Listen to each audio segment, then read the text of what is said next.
অন্ধকারের পরে আলো আসে, আর সেই আলোটা যদি হয় ইন্ডিয়া চ্যাম্পিয়ন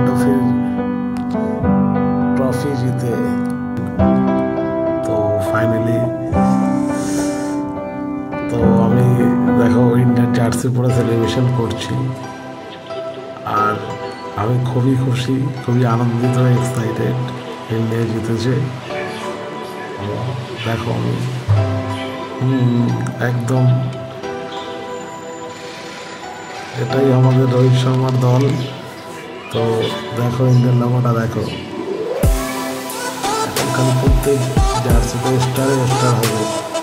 এই বাবা, আমার কারেন্টটা চলে গেল।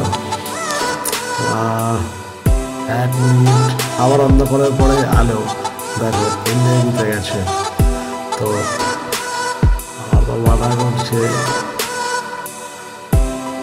ঠিক আছে, ইন্ডিয়া জিতেছে। তো আর আমি বাংলাদেশি সব দর্শকদের একটাই কথা বলতে চাই, কি বন্ধুরা কেমন লাগলো বলো, আবার দেখা।